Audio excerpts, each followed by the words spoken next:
Azan atongo gbe. Jésus le yewesi.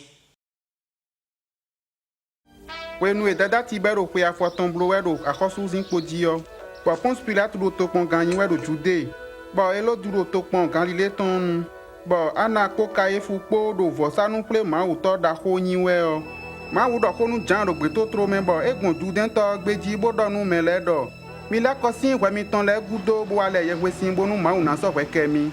Mi ruzu jijo, mi jo we rudo. Mi wale ye wesin bonu ma una ze we mi ton le kemi. Ene on we ulando gbe ido ma uton Esayi si we mande me on je. Bede na do hosu we do gbe tro me do. Mini blo alido no aklu no. Mini dro ali ton le. Mini su do le bi sese. Bonu mini gbigba so le bi wi. Mini dro ali gondon le. Boblo fie yin pode do de le do. Ene on me binamo. Me wengato e ma una se do e. Ani mi kado na wa. Danu mi. Jak pataku kan mi doto mi. E te ajo do mi ni wa. Dale mi na blog manu mi. Nu mende do awu ehun ni na do po me ma do de aye. Nu mede do nu dudu de hun ni ma hawe goton. Merci.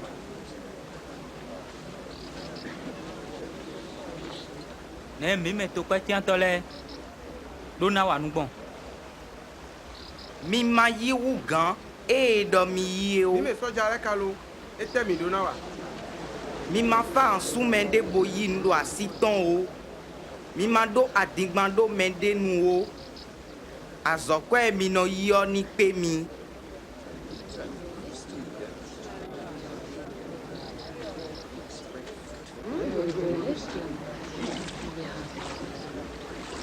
Eyin wiwe yin besi a lọ́nu mi. Sinye sodo ye kwesin lenu mi we. Amo mede do kudo chebohu ganyen desu.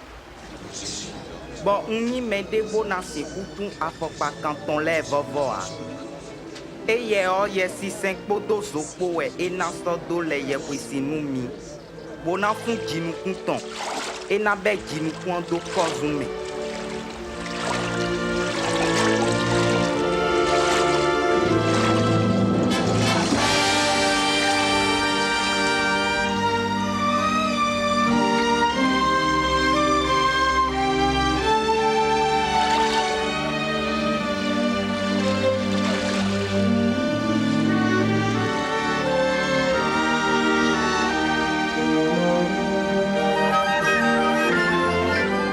Yesi senso akwanensi akpaza ko jete do Jesu ji.